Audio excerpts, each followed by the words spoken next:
and welcome to episode 4 of Gibberish. The sun is out.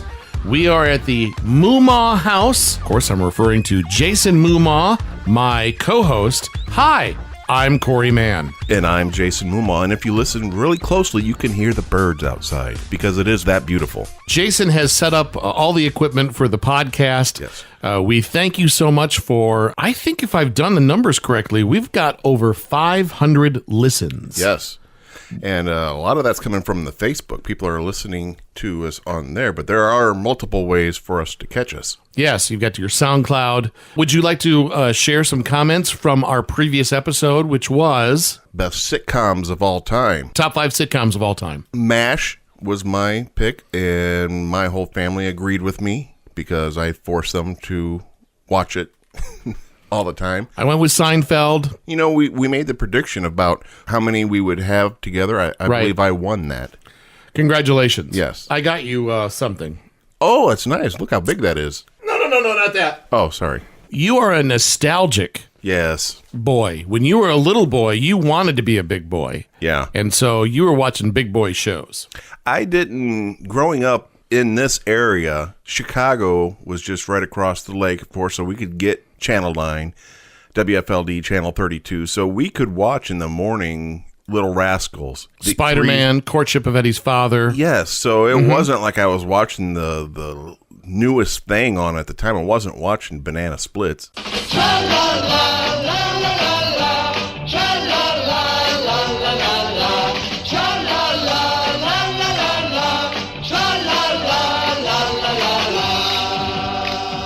We've gone with this theme of top 5 stuff because it does seem to give us something to talk about. And so a couple of my cronies said, man, I can't believe you haven't tackled superheroes yet because you're a nerd. It seems like Jason is cut from the same cloth. I think top 5 superheroes would be easy. Yeah. Like if we don't have anything to talk about, let's pull that one out of the hat. But I thought let's drill down deeper and go top 5 villains. Yeah.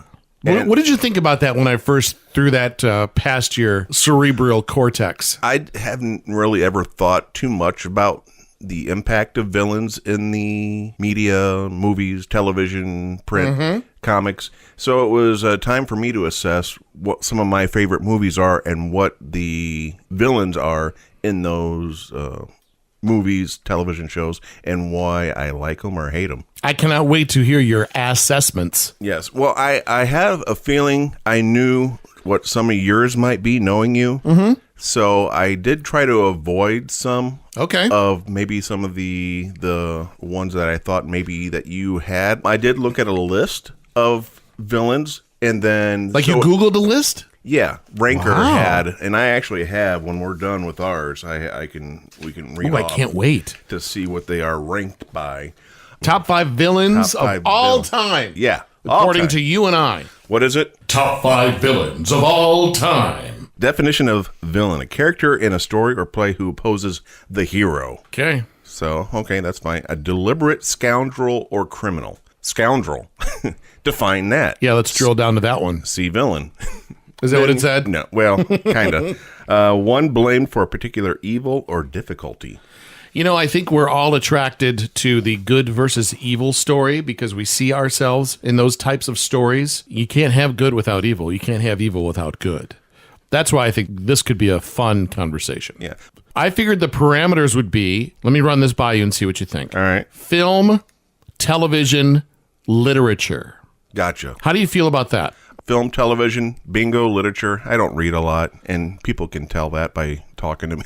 Well, here, subtext, comics. Yeah, well... Because there's words in comics, which is literature. Right. And some of these are taken from based on literature adapted to the screen. There we go. So some of them kind of blend and... We're hitting the bases. Hey, real quick, you have a coat rack in this room. Yes, sir. How many coats are on that coat rack right now, if you had to guess? Oh, probably 30. Should we do a podcast within the podcast called Coat Rack? Why don't you take a picture of that and we can post that on? It's time for a podcast within a podcast. When the original podcast topic gets off track or even boring, it's time to flip the switch with a whole new podcast within the podcast. Why, are you amazed by this? I would just looked over your shoulder and I was like, wow, we're not the only family that has that coat rack. We are a freezing family. We are so cold all the time that we need... you and the... So how many did you say, 30? I'd probably about 30. It's a combination between sweatshirts, coats, scarves, just... And the thing is like, I never wear any of those. Let's count at the end of the podcast. Right. For the podcast within the podcast entitled Coat Rack. Coat rack. Okay. Yes. It's fallen over several times. That'll give somebody a reason to listen towards the end to see how many are on there. You guessed 30. Yeah. I'm gonna go 24. 24? All right. You've been listening to Coat Rack. You've been listening to a podcast within a podcast. Now, back to the podcast you originally were listening to before we jumped to another podcast within the podcast. Get busy living or get busy dying. That we're going to save superheroes for when we have nothing to talk about. We have nothing to talk about. This is Coat riveting. rack. This is the stuff you go to state fairs for and you guess and then you win something. There's several layers. Everything that's on there we have to count. There's That's awesome. There's a lot going on there. I love what I see. That was Coat Rack. Yes. All right, top 5 villains. And I cannot put these in order. wasn't that a Batman villain, Coat Rack? Coat Rack? He may have been. Yeah, I Who remember. played Coat Rack on the Batman TV show? Yeah, in 66. Was it Vincent Price? No, well, no, that was Egghead. Oh, okay. I mean, give credit where credit's due. I think it was Ben Stiller's dad. Oh. Jerry Stiller? Jerry Stiller, Yeah, yeah. I think he was can Coat see. Rack. We've defined villain. Nine villain. I had scoundrel down there. Evil. That's all I had on the notes. Okay. I'm very excited to see what you came up with because I knew this might be a challenge for you. Yeah, it was because I hadn't really ever focused that much because I always liked the good guy. And Who let me doesn't just- like the good guy? And let me say this, because I forcefully put this topic on you, Yeah. I'd like you to choose maybe the next one, Okay. just to even it out. Sure. Okay? No problem. Here we go. Top 5 villains. I came in, and these are in order. I did place them in order. For myself, I have Dr. No from the James Bond, the very first James Bond. This is an iconic type of villain. He's got the lair. He's got mechanical hands. He's got scars. He is, as you know, Dr. Evil on Austin Powers. That's pretty much where they got him from. It's the suit, the Okay. plain suit, the cat, you know. Hairless cat. Yeah, the laser sharks type of person. Was that James Bond movie called Dr. No? Yes, the very So first it was one. named after the villain. Yes. Just a little background on him. Dr. Julius, no, first name, Okay. is a character and the main antagonist in the 1958 James Bond novel and 1962 film Dr. No. He was the first villain in the film series in which he was portrayed by actor Joseph Wiseman. Dr. No is a brilliant scientist with an implied Napoleon complex. And I had to look up what Napoleon complex was. He was a diminutive, smaller guy. Okay. Kind of like, and this is an inside joke, it's like I would say Dean Korsmo has a Napoleon complex. Yes. Or Travel Gnome Complex. Yes, yeah. Why is he a villain? Why is he bad? And I came up with it. He was probably rejected Okay. and feeling like he wants revenge against people because he's been rejected. And he wants the power to be over the people that have rejected him in general. I think he's already got a target on his back just because of his name. No. No. No. Not going to do it. But that was the first James Bond movie. Yes. Dr. No. Okay. Sean Connery. And Was he defeated in the movie? Was he killed? Does he come back? What was it? Do you know what his most evil thing was in the movie? He had a radiation thing, and I'm getting him confused with the Austin Powers because they're so much alike. Yes. Of course, he wanted to destroy the world. Remember the criminal gang Spectre? Yes. He was the head of Spectre, and that kind of Okay. the criminal underworld. Well, in this movie, I mean, it's so ridiculous. It's so campy as we watch it now that he's got, there's this radiation and James Bond has to fight him. And they're in this chamber where all these minions are working and they're all in these plastic helmet suits. I've not seen that one, Jason. It's so campy. It's funny, but it's enjoyable. It's of the period. It's, What year was that? 1962. Oh, wow. Yeah, the novel, I believe, was 1958. Okay. He specialized in radiation, which cost him both of his hands. His hands were replaced by crude bionic metal ones. You know what? We're here to entertain and inform. So if you're listening, children, do not play with radiation or you will lose your hands. Yeah. And if I said it once, I've said it 1,000 times to my kids. Quit playing with the radiation. Yeah, I mean, lock the door, Jason. Good Lord. Yeah. Quit playing with Hey, that. you kids, get away from the radiation. I'm going to go with top 5 villains in no particular order. Dr. Hannibal Lecter, Silence of the Lambs. Yeah. He freaked me out. Jack Crawford must be very busy indeed if he is recruiting help from the student body. Busy hunting that new one, Buffalo Bill. What a naughty boy he is. Do you know why he's called Buffalo Bill? Please tell me. The newspapers won't say. Yeah, and that's a big part of the villain, is being creeped out by the villain, because he would, if you came in contact with him or you put yourself in the shoes of the person interacting with him and you're like, ooh. Yeah. And he is definitely one, and especially the movie portrayed by Anthony Hopkins. Anthony Hopkins, thank you. I saw that at the theater. I had no idea what I was walking into. But, man, talk about a setup. He's in the jail cell with the big giant glass window. He's brilliant. Some sort of, what is he, like a psychologist? And then he's just a little off that he likes to eat people. Yeah. And the thing Hannibal the Cannibal. Right, his nickname. And That's they have right. to put the thing over his face when they transport him. Because he bites. When he says he likes to cook them up with fava beans. That movie, but he creeped me out. Yeah. I have some of those on mine, but I did not have Hannibal. Oh, you didn't? No. Okay. But what's funny is, though, he's not the main villain in that movie. He's though, is he? not. Yeah, so he's like... It's the guy that does the tuck dance. Yeah. That nut job. It puts the lotion on the skin. The nut dance, what'd you call it? The tuck dance. The tuck dance. Yeah. You remember when you were little and you Yeah. did the tuck dance? Yeah. No, Well, he's older and does it. And it freaked me out. never got over it. Yeah, he had a well See, where he now that kept guy girls. was creepy. That Now- guy was... Yeah, but Dr. Hannibal Lecter, he's in that room, and he puts the little pin thing in his mouth, and then he cuts the face off, and he wears the face. Yeah. Oh! He's in my top 5. Number 4 for me, in order, Norman Bates.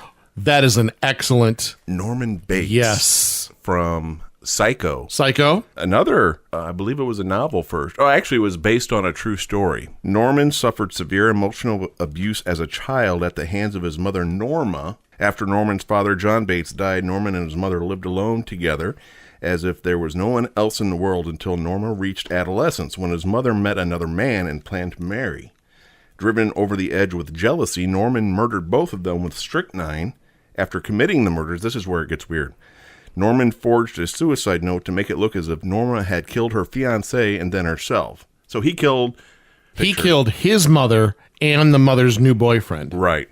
And after a brief hospitalization for shock, he developed dissociative identity disorder, assuming his mother's personality to repress his awareness of her death and to escape the feelings of guilt for murdering her. He inherited his mother's house, where he kept her corpse, and the family motel. So he developed multiple personalities. So half the time, they break him up into 3 different characters. There's Norman, there's Norma, who he takes on, totally dresses like her, and then Normal, when he can interact with people as he runs the inn. But that movie, the shower scene, not knowing if it's him or not, you don't know if the mother's alive for half the movie. So you're trying to figure all this stuff out, and you don't know any of this, what I just read, as you're watching the movie. Right.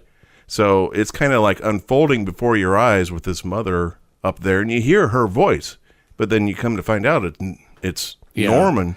Did you like the Bates Motel TV show at all? Oh, yeah. I love that. I loved the first season and a little bit of the second. I thought they were onto something great. I think that show got a little off track, much like this show sometimes does. Yes. Frequently. Coat rack. Podcast within a podcast. Don't forget, coming up at the end of this podcast, find how many coats are on Jason's coat rack. But yeah, Norman Bates, he was just creepy. Come to find out, he's dressing up as his mom, keeps his mom in the basement. And so Norman Bates. Yeah. Hitchcock, known for suspense and great characters, but that shower scene still. And they didn't have to show anything gory. It was just the suspense. The lead up, of the this sound. character. Yeah. So Norman Bates, if you haven't seen Psycho, again, that's another one from the early 60s. I'm going to go with Robert De Niro's character in Cape Fear. Nice. Do you remember that? Yes. Nick Nolte's the lawyer, and he's the Southern guy that gets out of jail. Was he wrongfully convicted? Well, he was represented by, and the reason I know is because this is number 1 on my list. Is it really? Yes. Max Cady. Counselor! Is that you? Counselor! Come out, wherever you are. Max Cady. No one has creeped me out even more than Hannibal Lecter in a movie than this Max Cady guy. And it's little by little by little until it just growing. He's just stalking them. Yeah. One of the best scenes in a movie and one of the creepiest scenes and one of the most funny scenes for me in a movie is when he's in the movie theater and they're trying to watch a movie and he's just in the front row smoking laughing out loud, laughing at nothing, just to annoy him, just start to get under their skin. He starts breaking into their house. They don't know who it is. I grew up in a Pentecostal church, so there was a lot of tongues. Yeah. When he's at the end of the movie, that part where he's drowning and he starts doing that freaked me out because it's like, wow, that sounds like what I grew up listening to in church. I mean, he turned into just, it was creepy. I mean, him working out with the tattoos on his back and kind of starts a relationship with the daughter, gets to know her. Really creepy. Doesn't he kill the family dog? He kills it. Well, they hire that private investigator and then he kills him in the house because they're sitting there waiting for him. Yeah. But she's like at school in the drama club or something. He shows up and it's real creepy behind because she doesn't know. Yeah. So she's kind of an airhead. So many different facets to him as an evildoer. The one we're talking about with Robert De Niro, that's a remake, right? Robert Mitchum played him. That's right. In the original in 1962. Because if you do want to watch Cape Fear, watch the Robert De Niro one. Yeah. Yeah. And then I think go back and watch the other one as just for fun. But that was your number 1. Yeah. Wow. As I was thinking about it and I was going through, I was like, there's nobody that creeped me out more. Okay. That just, I put myself in the place of Nick Nolte as, can you imagine somebody doing that to your family? Yes. I mean, it's not just like he came in and boom, like killed them. Right. Messing with them. Yeah. Messing with just your daughter. Chipping away at your mental attitude. Oh, man. Yeah, some greasy 40, 50-year-old messing with your daughter.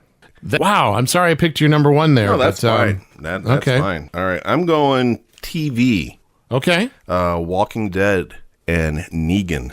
That is a mighty big, nasty pill to swallow. But swallow it, you most certainly will. So, if someone comes to your door, you let us in. We own that door. Negan. Yes, and he's not so much as he's very charismatic. But how did he get to where he is? I guess we have to set up who Negan is in the Walking Dead.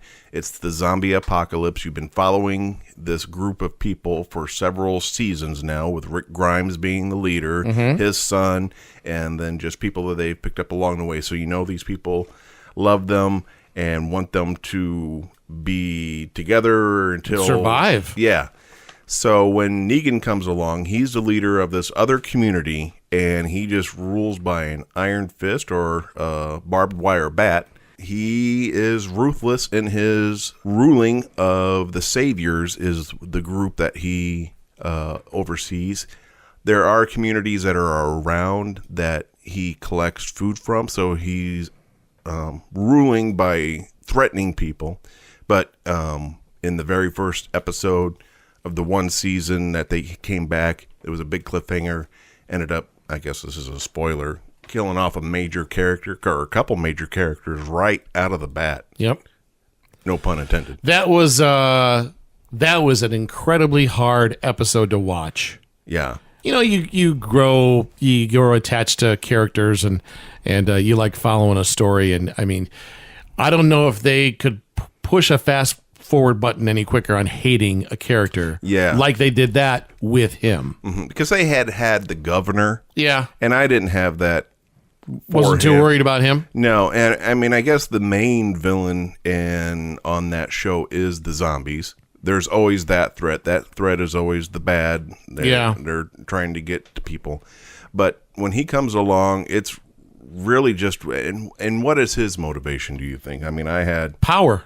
Yeah, power hungry. He was probably a normal truck driver, 9 to 5 guy. Yeah. And then all this happens, and he creates a community of fear, and that's how he rules. Yeah. I think. And that's what's interesting when you're watching The Walking Dead is you have to remember all these people had lives before what they're doing now, and how did they get to that? And I don't think they really dove in too much to what he had done. Yeah, prior they probably to. will. He's going to be around for a little while. But Jeffrey Dean Morgan, who was in the pace car at the Indy 500. I saw him. He did the voiceover for the thing, and his voice for Negan, just the way he talks to people. Well, look at you. Yeah, he kind of leans back. He's got a Check weird. you out. Yeah, he's almost comical. Very, like I said, very charismatic. Very fun to watch. But yet you don't know what he's going to do. Does he like you? Does he not like you? Yeah. Are you 10 seconds away from getting your brains bashed in, or is he going to take you in and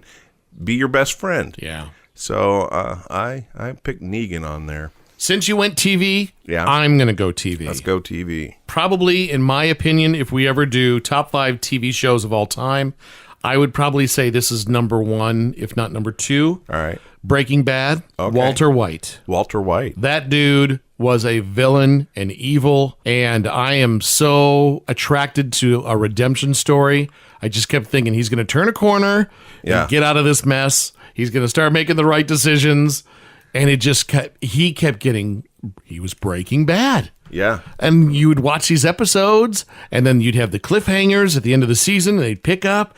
And this guy was the hole got deeper and deeper and deeper, and he brought it on himself. Yeah.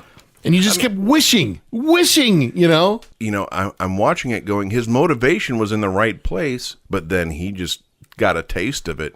And what do you think it was? Power? Just being somebody finally? And I think one of the key scenes in that is, remember when they're in the clothing store and his son, who has a disability, and they are there's a group of kids in there who are making fun of the son, and just the anger that he sees that somebody's picking on him. I think he felt like somebody had been picking on him his whole life. He started that company, and that the couple became much more famous and rich for that.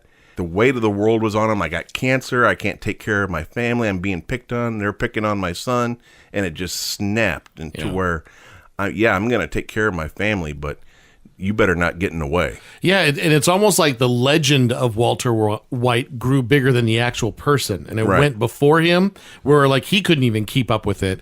And but he played into it. Its ego, its power, in my opinion, ended perfectly. One of the best, show endings. I mean, the last 2 or 3 episodes just were. Yeah.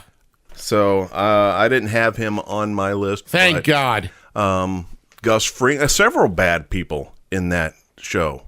Gus Fring, when he the box cutter. Holy cow.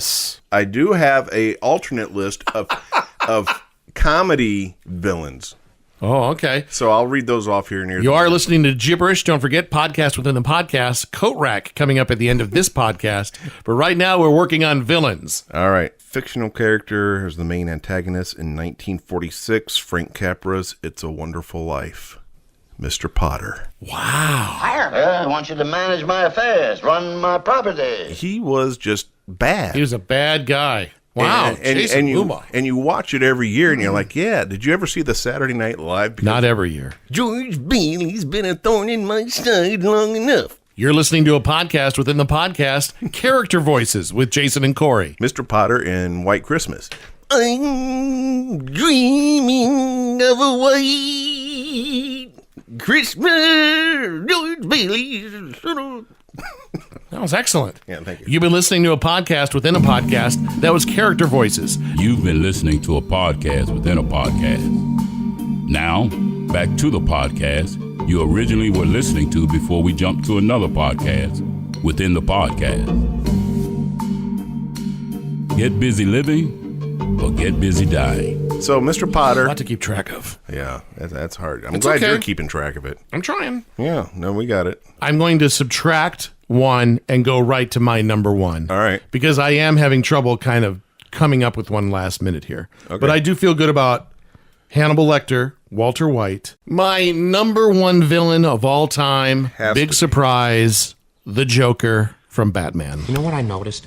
Nobody panics when things go according to plan, even if the plan is horrifying. If tomorrow I tell the press that, like, a gangbanger will get shot, or a truckload of soldiers will be blowing up, nobody panics. Because it's all part of the plan. But when I say that one little old mare will die, well, then everyone loses their minds. Introduce a little anarchy. Upset the established order, and everything becomes chaos. The greatest villain of all time appeared in 1940 in a Batman comic book. My favorite Joker stories were from about 3 years ago when DC Comics hit the reset button on all of their titles, and they called it the New 52. So the first Joker story of the New 52 was called Death of the Family. And the Joker comes after Batman and everybody. So Robin, Nightwing, Batgirl, Red Hood, who's another Robin character, and it's fantastic. But I've always liked the Joker. I like Jack Nicholson. Yeah, I was going to ask you, what is your favorite depiction of the Joker in film or television? My favorite superhero genre film is The Dark Knight, the second one. Yeah. That one is fantastic. I thought Heath Ledger did a great job. Whenever he shows up in a comic book these days, it's just chaos. Now, wasn't he in the Suicide Squad? The latest one to portray him was the Jared Leto. Jared Leto. If you're like, I don't know what you're talking about, Corey, go rent Dark Knight with Heath Ledger, and go get the graphic novel, which is you can buy 4 or 5 books together. Go buy either Death of the Family, Death in the Family, or Endgame. It's time for a podcast within a podcast. When the original podcast topic gets off track or even boring, it's time to flip the switch with a whole new podcast within the podcast. By the way, I am on the edge of my seat. Podcast within a podcast, coat rack. Jason said 30. I said 24. We'll find out. All right, that's the villains. That's what I had in my Top my 5 list. villains. I think it's time. Yes. You want me to start peeling them off? Podcast within a podcast. Set this up. This is called Coat Rack. Inside Jason's room where we're taping right now. I will be over by the coat rack, so I will speak up, but Okay. I will leave my microphone on. There is a coat rack that is beyond a coat rack like I have never seen before. I'm kind of excited about this. We too have the same one. I'm over by the coat rack now. You're by the coat rack. You're Les Nessman reporting. That's right. Make some room here. We're going to count how many coats are on the rack. I guess 24, Jason 30. Starting the music, go. 1, 2, 3, 4. 1 has fallen behind. 5, 6, 7, 8. That's a nice jacket right there. What is that? John Adams leather jacket. Is that an actual leather jacket? Wow. All right. And that was what, 8? 8. 8, 9, 10, 11, 12, 13, 14, 15, 16, that's your wife's, 17, that's yours, 17, 18, 19, is that a scarf? Scarf. That does not count. It is a coat rack. This is not. Judges. This is not scarf rack. What number was that? 20? 21. 22. 23. 24. 25. And the one that fell behind, 26 coats. So that's what that coat rack looks like. 26 coats hanging on a rack. That was amazing. You've been listening to a podcast within a podcast. This has been Coat Rack, 26 coats. Please go to our Facebook page, Jibberish, to see the actual picture of the coat rack. Did you know we have an email address too? Gibbercast@gmail.com. Thank you so much for listening to Jibberish. This is episode 4. Leave us a comment, leave us something, or of course you can email us, gibbercast@gmail.com. Thank you, and good day.